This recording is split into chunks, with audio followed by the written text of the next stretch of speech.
The fluorescent lights buzzed above like dying insects, casting a sickly hue over the sterile walls of the county morgue. The air was colder than necessary, but in places like this, cold served a purpose. It slowed decay. It preserved secrets. Detective Jonah Hale stood rigid beside the metal examination table, his jaw clenched so tight he could feel his molars grinding. He wasn't new to death, not by a long shot, but something about this body didn't sit right. It wasn't the bruising on her wrists or the faint ligature marks around her neck. It wasn't even the eerie calm on her face, like she'd made peace with whatever ended her life. It was the notebook.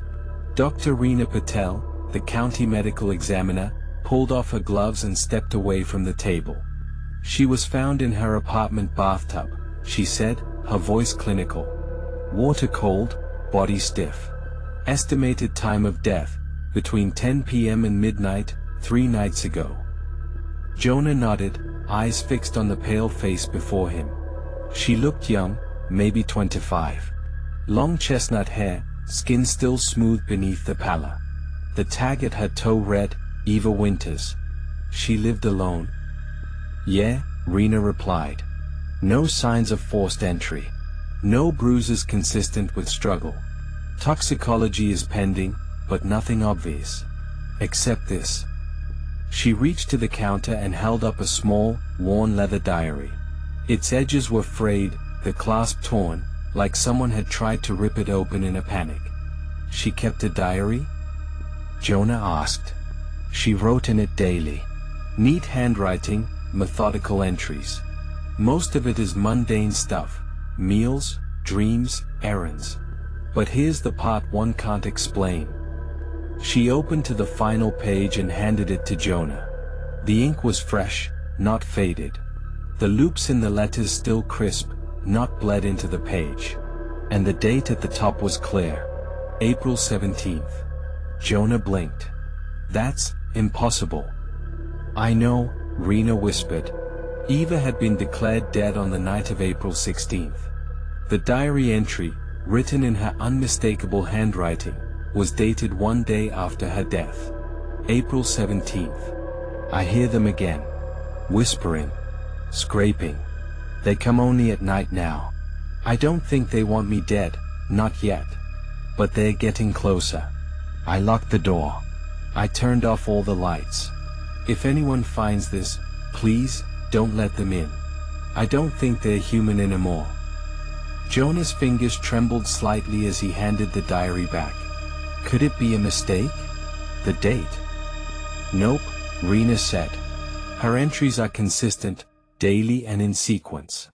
And the ink, it hasn't even dried completely. I ran tests. That entry was written within the last 48 hours. At most. Jonah ran a hand through his graying hair. This doesn't make sense. No one else was in the apartment. Not that we can tell. But. She hesitated, then leaned in. There were fingerprints on the diary. One set as hers. The other, we can't match. Not in the system. Not even partials that make sense. Like the pattern, it's off. Not human.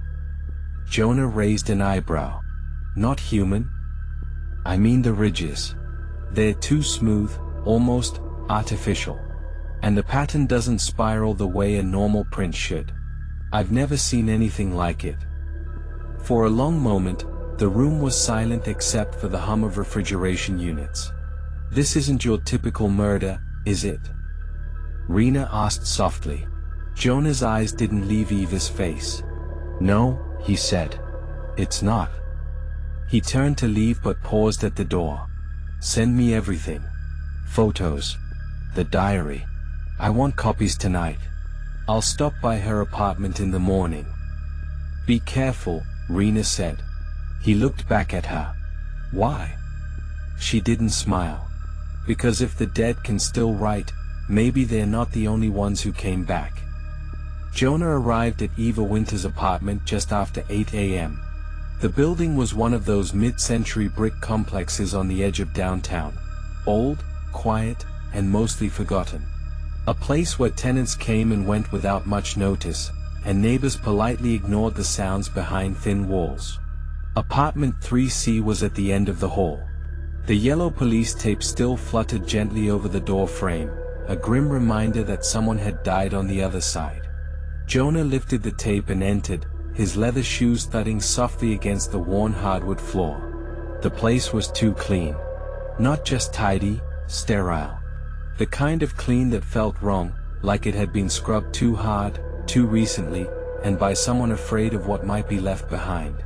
He scanned the living room, a gray couch, neatly folded blanket, 2 mugs stacked in the sink. A wall of bookshelves stood perfectly organized, psychology textbooks, thrillers, a few old journals. Nothing appeared disturbed. No signs of a break-in, no visible chaos. Except one thing. There was no dust. Not on the shelves, not on the picture frames, not even behind the radiator. Jonah ran a finger along the windowsill and examined it. Nothing. That's not how homes worked. Even the most obsessive person couldn't erase dust completely. Not from every crack, not from underneath furniture. He knelt beside the radiator, lifted the edge of the rug. Still spotless. He opened her laptop on the desk. Password protected. Typical. But the desk drawer beneath it was unlocked, and inside, he found something that made his stomach turn. A small, handheld cassette recorder. Analog. Old school. There was a tape inside, labeled in black Sharpie, 4/16, 11:47 p.m. That was just minutes before her time of death. He slipped the tape into his own player, pressed play. A soft hiss, then Eva's voice, hushed, trembling. I don't know how much longer I can do this. They were outside again, scratching at the door. I heard breathing. Whispering. I tried to call someone, but the line went dead. Every time I turn the lights on, they vanish. But in the dark? They're right there. I can feel them. There was a pause. The tape crackled. A faint thump. They said I would die tonight. But that wasn't the part that scared me. It's what they said after. They said I wouldn't stay dead. Jonah stopped the tape. His hand had started to shake. He pulled out his phone, snapped photos of the room. Then he walked into the bathroom, where she'd been found. The tub was dry now. No blood. No sign of trauma. But on the mirror, barely visible under the condensation stains, he noticed something scrawled in what looked like grease pencil. He wiped it gently with his sleeve, revealing the faint message. You should not have read it. He froze. The diary? He turned off the bathroom light and closed the door. Then reopened it. The message was gone. It wasn't written on the mirror. It was written behind it. And now it had vanished. Jonah stood alone in the middle of the room, unsure of what felt worse, the sense that someone had cleaned this apartment with surgical precision, or the gnawing feeling that he was already too late. Eva Winters hadn't just died. She'd been erased. Detective Jonah Hale had seen his share of darkness, murder-suicides, cold-blooded killings, the senseless kind of evil that left parents childless and lovers haunted. But this was different. This felt sentient. Back at the precinct, Jonah sat in his office, the door shut, blinds drawn. The case folder labeled Eva Winters lay open before him. Inside, coroner's report, crime scene photos, a burned CD with digital forensics, and the diary, scanned, catalogued, and digitized by the tech unit. He clicked open the PDF file on his monitor, slowly scrolling through each page. April 12th. Still dreaming of the hallway. It's always the same, door at the end, voices whispering behind it. I get close and it vanishes. April 13th. I woke up with scratches on my arm. I must have done it in my sleep. But they look like letters? No, maybe it's nothing. April 14th. I heard breathing in the closet again. Jonah leaned back in his chair. These entries weren't just paranoia, they read like someone unraveling in slow motion. But methodically. Purposefully. Then he reached April 16th, the day she died. I'm not alone. I haven't been for weeks. They hide in my dreams and now they're in my walls. I feel them when I blink. I can't sleep. But if I die tonight, know this, I didn't do it. They wanted something from me. Something I saw. I'm leaving the recorder. Listen. And below it, a signature. Eva Winters. Then came the entry dated April 17th, which still made Jonah's blood run cold. But something was off. He remembered the final lines from when Rena handed him the physical copy of the diary. Don't let them in. I don't think they're human anymore. Now, the last line read. They've already gotten to one of you. Jonah narrowed his eyes. He flipped back to the previous scan from the day before. The file metadata showed it was uploaded 18 hours ago. He opened that older copy. The line was different again. If they read this, they'll come for them too. Jonah stood slowly, heart thumping against his ribs. He knew what this meant. The diary was changing. Not just new entries, past ones were rewriting themselves. And it wasn't in his head. He pulled out the printed copy from Rena's file, the one she'd given him. The original. And on the last page, in ink. Don't let them in. I don't think they're human anymore. He compared the three versions, each one showing a subtle shift, as if the message was adjusting to whoever read it. Tailored warnings. Targeted thoughts. Real-time manipulation. He stared at the screen, then at the paper. They've already gotten to one of you. His office felt colder now. He looked toward the hallway beyond the blinds, just shadows, moving. Probably just a patrol officer walking past. Probably. He shut the file. Grabbed his keys. He needed to talk to someone outside the system. Someone who didn't think in evidence and motive and logic. Someone who knew how to see what couldn't be seen. A cold iron gate creaked open as Jonah stepped into the back entrance of a bookstore that had been closed to the public for a decade. The air smelled of dust and incense. From behind a tall stack of books stepped a woman dressed in all black, tall, ageless, eyes too clear for someone with so much gray in her hair. Detective Hale, she said, smiling faintly. It's been years. What brought you back to me? He reached into his coat and pulled out Eva's diary. He set it on the counter, careful not to touch it any longer than he had to. It's writing back, he said quietly. I need to know what it wants. The woman stared at the leather-bound book. Her expression darkened. She didn't move closer. Instead, she whispered, then you should have burned it. Rain tapped softly against Jonah's windshield as he parked in front of the bookstore again. He hadn't slept. He couldn't. The woman inside, the one locals only knew as Marla, had refused to touch Eva's diary, calling it a conduit for something she only referred to as the echo. It doesn't just record what happened, she'd said. It remembers things that haven't happened yet. Or, haven't happened to you yet. Jonah had left shaken. But what she said next had haunted him most. If the diary spoke to her, and now it's speaking to you, others have heard it too. She handed him a slip of paper with two names. One was an artist in Oregon who painted Eva's face in his dreams, before she died. The other was a college dropout in North Carolina who claimed a woman named Eva Winters appeared in her dreams 3 nights in a row, whispering coordinates and asking her to warn them. Jonah started with the easier one to reach. Madeline Vaughn, 22 years old. Barista. Lived alone above an abandoned hardware store in Wilmington. He called in a favor with a friend in the bureau to check travel logs. Madeline had never been to Eva's city. Never even left her state. He took the first flight out. Madeline opened the door cautiously. The moment Jonah introduced himself, her eyes filled with terror. You're real, she said. From the dream. He froze. Excuse me? She backed into her living room slowly, pointing to the coffee table where a journal sat open. I drew it. 2 nights ago. He moved closer. There it was, a sketch of Jonah Hale, exactly how he'd looked standing in Eva's apartment the morning he found the tape recorder. Same jacket, same expression. Same scab on his knuckle. She told me you'd come, Madeline whispered. Told me I'd feel the cold before you arrived. Jonah looked around. The room was warm. But his fingertips were numb. She showed him the other pages, dozens of sketches and notes in erratic handwriting. Most were of Eva. Scenes she'd never witnessed, Eva sitting in a tub with blood running over the porcelain edge. Eva standing in a dark hallway, reaching for a door that had no handle. Eva writing backward on a mirror, eyes rolled white.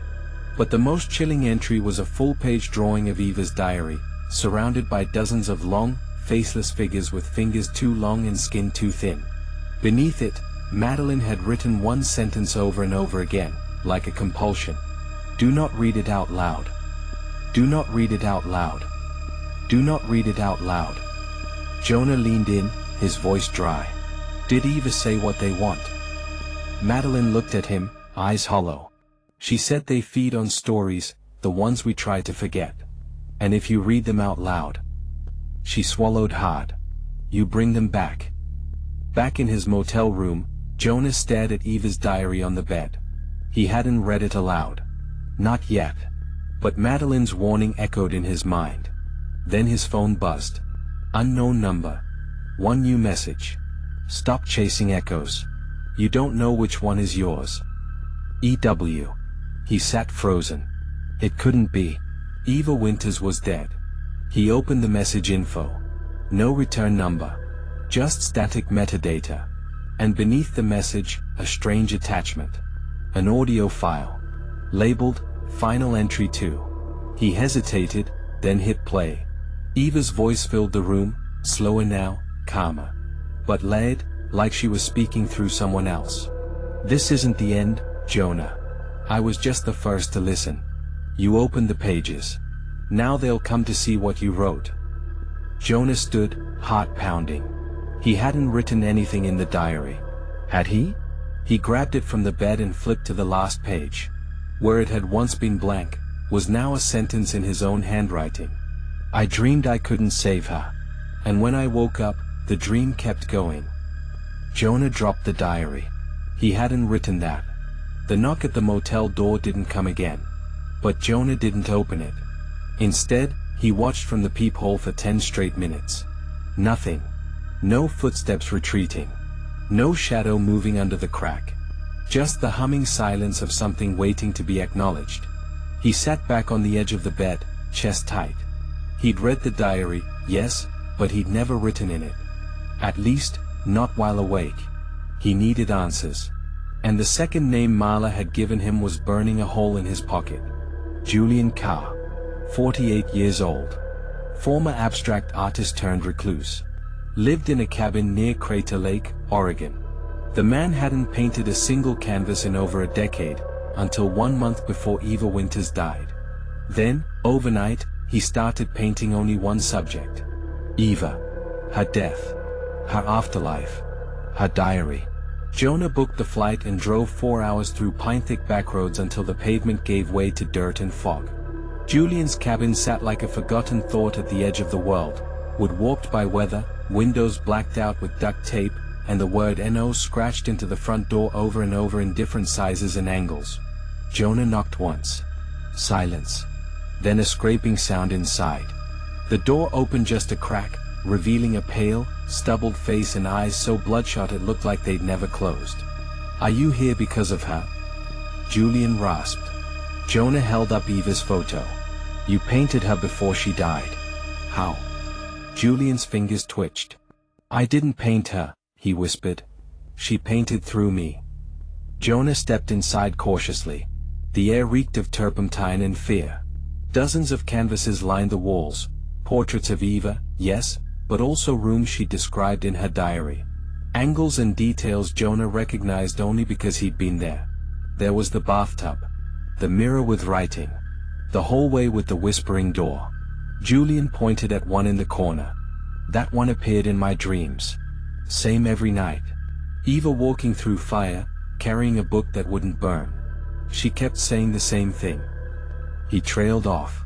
Jonah leaned in. Saying what? Julian stared into him. They're making me remember things that haven't happened yet. Jonah swallowed hard. He pulled out the diary. Julian recoiled immediately, stepping back like it was a venomous snake. You brought it here? He said, horrified. You're not supposed to move it. The memories root into the place where it was last read. You've dragged them across states now. Dragged what? Julian turned, hands trembling as he uncovered another canvas. This one was different. It wasn't Eva. It was Jonah. Eyes wide, mouth open in a scream. Behind him, shadowy figures with no faces. And one figure holding the diary, writing in it with Jonah's hand. "I dreamed this last week," Julian said. "You were inside your own memory, but it wasn't yours anymore." Jonah's phone buzzed again. No number. One message. "There is no such thing as memory. There is only what you agree to remember." He didn't read this one aloud. But he heard it in his head anyway. A voice, Eva's, echoing from somewhere far away, or maybe right behind him. He turned sharply. Nothing. But Julian was looking past Jonah now, eyes wide. "They followed you." Then he ran. Out the back door. Into the trees. Gone. Jonah was alone. But something felt heavier in the air now. The kind of weight you feel in a dream, right before you fall. He turned to leave, then stopped. The diary was gone. Somewhere unknown. A gloved hand turns a page in Eva's diary. But the handwriting is no longer hers. It's not Jonah's either. It's unfamiliar. A new author. The entry is dated tomorrow. He won't stop. He thinks he's solving something. But he's only telling it better. And the better the story gets, the hungrier they become. Jonah didn't remember how he got back to the motel. His hands were scraped. Dirt under his nails. One shoe missing. The diary was gone, but something worse had replaced it. A memory. One that didn't belong to him. He sat on the floor of the bathroom, shaking. Eyes fixed on the cracked tiles as something played in his mind like a home movie with no pause button. A hallway. White. Fluorescent lights buzzing above. His walking. But it's not his walk. A left turn. A closed door. He opens it. And there, sitting in a chair, tied down, eyes wide and unblinking, Eva Winters. She's staring straight at him, lips moving silently. But the sound is backwards. He sees himself walk in. Or, not himself. Someone who looks like him, but slightly off. Like a memory of him made by someone who barely knew him. The figure moves toward her. She starts screaming. Jonah jolted up from the floor, sweat soaking through his shirt. He stumbled to the mirror and stared at his reflection like it might blink without him. "They're making me remember things that haven't happened yet." Eva's voice again. Not in the room, but in his bones. He grabbed a pen and paper and started writing what he saw. Every detail. The hallway. The door. The chair. Her eyes. The way she screamed before the other version of him even touched her. And then, something worse. The moment when her screams stopped. Not because she was safe. But because she recognized who was coming toward her. And whispered, "You were supposed to save me." Elsewhere, 2:37 a.m. A foster home outside Tulsa, Oklahoma. 9-year-old Lila Monroe sat straight up in bed, tears already streaming down her face. The house was quiet, but her room felt crowded. She looked at the wall, where the shadows didn't match her furniture. One of them moved. She didn't scream. Instead, she spoke softly. "Eva says he's close now. But he doesn't know he's dreaming someone else's ending." She picked up her crayons and started drawing. Fast. Like her hands weren't hers anymore. First, a bathtub. Blood spilling over the side. Then, a book on fire that wouldn't burn. Then, a man standing in a mirror, eyes missing. By the time the housemother came to check on her, Lila was curled up on the bed, surrounded by pages. All she said was, "She remembers being dead." That's how she knows who's lying. Back in Jonah's motel. His phone buzzed again. Another message. No number. No source. Just one word. Lila. And beneath it, a picture. Blurry. A child's drawing. One of Jonah. But the eyes were scratched out. Tulsa. The word pulsed in Jonah's mind like a warning wrapped in static. He sat frozen, staring at the message. Lila. No last name. No explanation. Just a photo of a child's drawing, his own face, eyes scratched out in black crayon. The motel room seemed to breathe around him. Walls expanding and contracting, as if watching. Jonah didn't know why, but the name felt right. As if it had already been written in his mind and he was only now reading it. He typed a quick search into his laptop. Lila plus Eva Winters plus Tulsa. Nothing. Then, one hit. A blog post, buried, unpublished, saved as a draft on an old domain belonging to Tess Monroe, a former social worker. The preview line stopped him cold. My niece says she dreams a woman's death. But the dates are wrong. She's drawing tomorrow before it happens. He found the address in the metadata and left within minutes, heart pounding against the inside of his ribs like a trapped animal. Tulsa, Oklahoma. 6:14 a.m. The sun hadn't fully risen. Fog coated the road like wet breath. Jonah pulled up to the faded greenhouse. It looked like time forgot it, shutters peeling, mailbox duct taped, weeds growing like accusations. He knocked. No answer. Knocked again. Then the door cracked open.